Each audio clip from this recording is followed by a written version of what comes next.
we respectfully acknowledge the Kaurna people as the traditional owners of the land in which this video was filmed.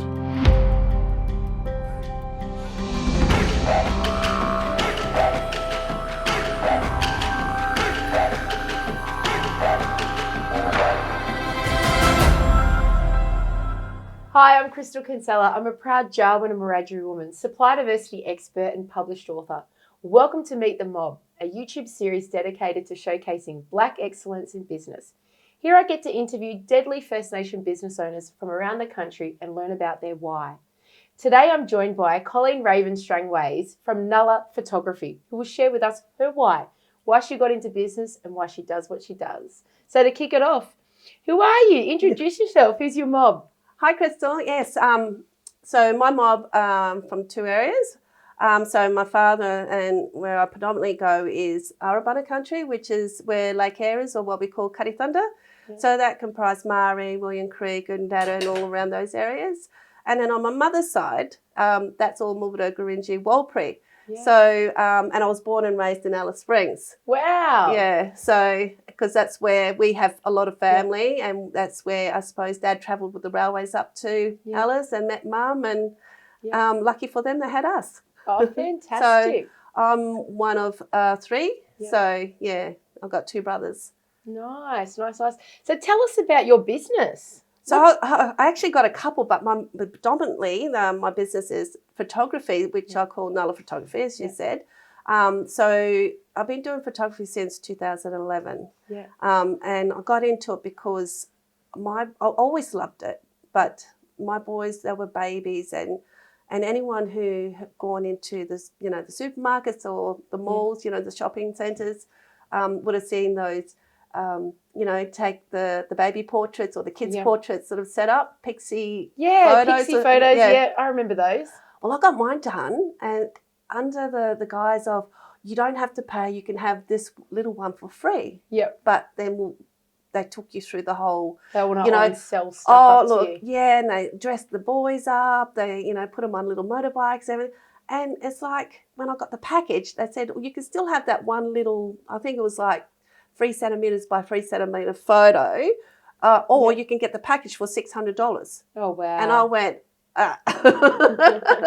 So I went into a payment plan, and it was like, these photos, they're nice, but they're not as good as what I hoped them to be. But they were my boys. Of course, I want them, you know. And so I decided to get into photography that way. I went on to eBay looking for a camera. I had the point and shoot, but that wasn't doing the same thing I wanted. So I went on to eBay and I looked up the SLRs, and I found a Nikon. It was a Nikon. What was it again? I should remember this. I'm sorry, I can't. But it was an old style one. Yeah. And it was for parts only because there was something wrong with the shutter. So I bought it thinking, maybe I could fix it up because it was quite cheap. Anyway, I got it and there was nothing wrong with it. And that's good. Yeah, I know, right? So I started taking, much to my boys' pleasure, I was taking photos left, right, and centre of them, and they hated it after a while.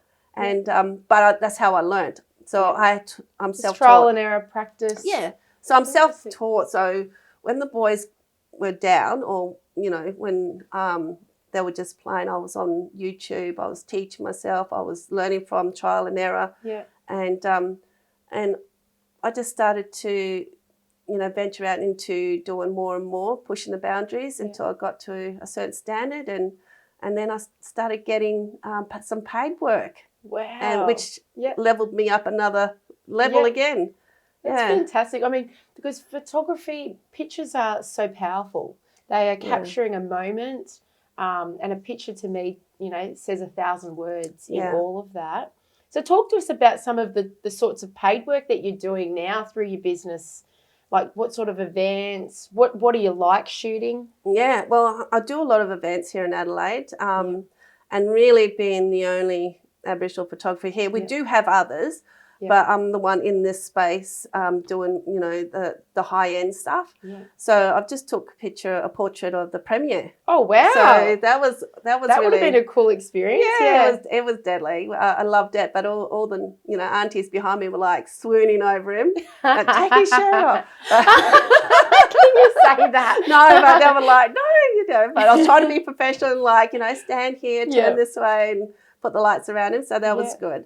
And just taking, you know, portraits of, you know, like young mums coming up, wanting to connect to their culture, being proud of who they are, and wanting their first child to be able to have this picture of them being pregnant, their cultural identity, you know, so that's really important to them. And it was really important for me to do that for them as well. Yeah.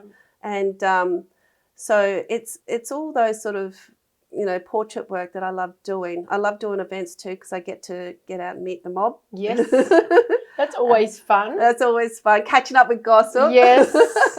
Getting around, taking people's photos. Yeah. And that's always good because it connects you to, you know, the community, and community gets to know you, and it opens you up. It opens your personality up as well. You know what I mean? So you can't be shy in this field. No. You have to be able to get on with people and be able to get into those areas that might be a little bit hard to get into. Yeah. You know, and I do that through, you know, being, you know, that humour that we have as Black people. Yes. You know, and sort of, you know, rally them up a little bit, loosen them up. You know how it is. But people know me now, and they just go crazy anyway. Yeah. They've been lining up for you to take their photo, most Take them deli photos. Yeah.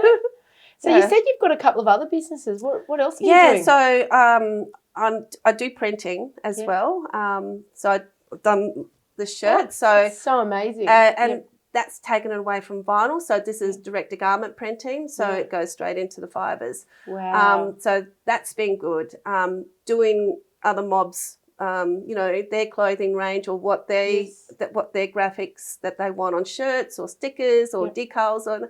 So I've been doing that because photography can be up and down. Yes. So you need another stream coming in just for those moments where it's down that you can pick it back up. Yeah, definitely. And then the other one is filming. So I do a lot of filming myself. So we've had Arabana Songlines, which was done in VR, which was really exciting. We went back on country and we used a VR camera. And we captured that in the virtual reality space. Wow. Yeah. So and that was taken the film of our elders, and that's a really important time capsule now. You know, of their stories, but also our stories on country of, you know, because we have a lot of Mount Springs and how important that is to us and the water. So now that serves as a time capsule. Yes. And people can connect through that immersive feeling of, you know, when they put the goggles on, or even just seeing the film. It's so powerful. Like, it is. Culture, but with technology coming together. Combining. And as you say, being able to really capture those moments and bring it in, and that connection piece for young people using VR. Absolutely. And stuff like that. The technology that we have now at our fingertips are just incredible. Just being able to connect people. Like one of the things that we found with the VR and even augmented reality is the ability to have our elders who are too sick to travel or are up in, say, Darwin or Queensland, they can view it. And they can see the sunrise come up on their Wadlu, you know, on their country. So nice. And we've had our elders in tears because of it. Yeah. You know? But that inability to be able to travel, but they can still have that presence through technology to be able to feel that experience. That's really powerful. And for kids to learn as well, to sit down and be able to be taught through the elders, through that medium as well. Yeah. And as you know, kids are technology savvy. Yes. And so, you know, I get my 13-year-old to help me with the computer all the time. So they will trust me. They know. Yeah. And so to get them to learn in that space, I think brings about a greater awareness and also learning because it's fun for them. Definitely. So what does the future hold for you? Like, what's the legacy that you're trying to create through your businesses? Oh, just about, the biggest thing is expression through storytelling, whether it's through photography, filming, or printing. Yes. It's all telling others who we are and that we're still here. Yeah. It's telling a story.